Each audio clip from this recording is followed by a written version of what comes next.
Praise the lord. రాజులకు రాజైన ప్రభువులకు ప్రభు అయిన యేసుక్రీస్తు నామములో మీకు శుభాలు తెలియజేస్తున్నాను. దేవుని రాజ్యమును గూర్చినటువంటి సువార్త ప్రతి ఒక్కరూ తెలుసుకోవాలని ఆశ కలిగి ఈరోజు ఇలా మీ ముందుకు రావటం జరిగింది. నాకు తెలిసినటువంటి ఒక గొప్ప రాజు ఉన్నాడు.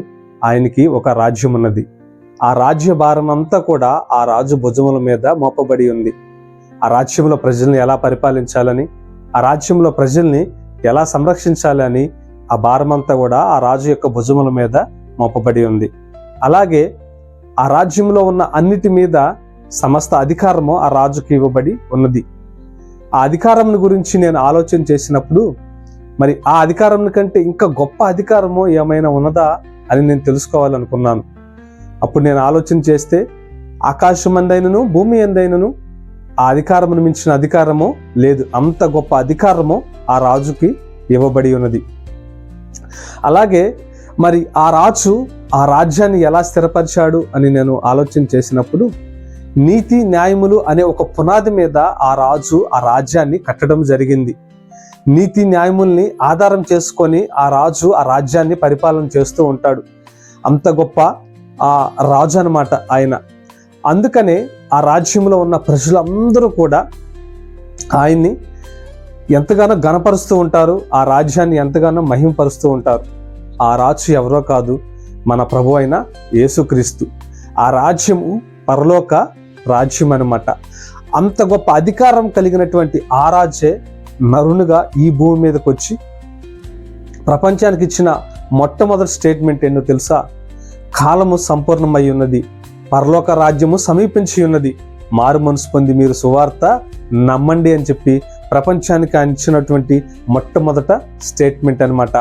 మరి ప్రతి ఒక్కరు కూడా దేవుని రాజ్యాన్ని వెతకాలని, ఆ రాజ్యముని గురించి ప్రతి ఒక్కరు తెలుసుకొని ఆ రాజ్యంలోకి రావాలని దేవుడు ఆ మాట ప్రపంచానికి చెప్పటము జరిగిందనమాట. దేవుని రాజ్యము గురించిన సువార్త అనేది చాలా ప్రాముఖ్యమైనది అనమాట. ఎందుకంటే మరి యేసయ్య ఈ భూమి మీదకి వచ్చినప్పుడు సువార్త ప్రకటించేటువంటి ఆ క్రమంలో ప్రజలకి ఉపమానాల ద్వారా సువార్త ప్రకటిస్తూ ఉండేవారు. ఏ ఉపమానము వారికి బోధించేటప్పుడైనా సరే దేవుని రాజ్యమును ప్రమాణకంగా వాళ్ళకి చూపించి వారికి సువార్త ప్రకటిస్తూ ఉండేవారు అనమాట.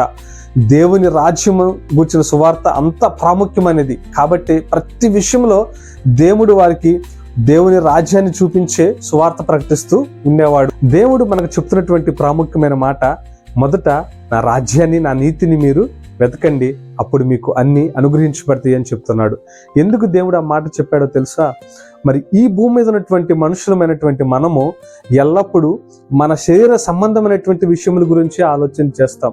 ఏమి తినాలో, ఏమి త్రాగాలో, ఏంటి బట్టలు ఏం కట్టుకోవాలో, లేదా మన అవసరాలు ఎలా తీర్చుకోవాలని వీటి గురించి నిత్యము ఆలోచన చేస్తూ దేవుని రాజ్యాన్ని వెతికేటువంటి విషయంలో మనము త్రోవ తప్పిపోయిన వారుగాను మరి ఆ వెనకబడిపోయిన వారుగాను మనం ఉన్నాము. ఏ కారణం చేత మనం దేవుని రాజ్యాన్ని వెతకలేకపోతున్నామో అవన్నీ కూడా మీరు నా రాజ్యాన్ని వెతకండి, మీరు అవన్నీ కూడా ఆటోమేటిక్గా మీకు అనుగ్రహించబడతాయి. మీరు ప్రత్యేకంగా వాటి గురించి మీరు వేదన పడాల్సిన అవసరం లేదు, లేదంటే వాటి గురించి మీరు చింతించాల్సిన అవసరం లేదు.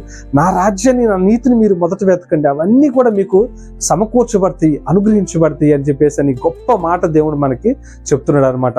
కాబట్టి ప్రతి ఒక్కరూ ఇక నుంచి అయినా సరే మీకు ఏమి కావాలో వాటి గురించి ఆలోచన తర్వాత మొదట ఆయన రాజ్యాన్ని ఆయన నీతిని వెతకండి. ఆయన చెప్పిన మాట ప్రకారంగా మన జీవితాల్లోకి దేవుడే అవన్నీ కూడా మనకి సమకూరుస్తాడు.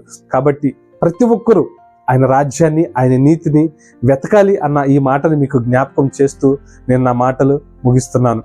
అయితే మరి ambassador of the Kingdom of God అనే ఈ ఛానల్ ద్వారా దేవుని రాజ్యమును గురించినటువంటి సువార్త మీ అందరికీ తెలిసేలాగా చేయాలని ఆశ కలిగి ఉన్నాను.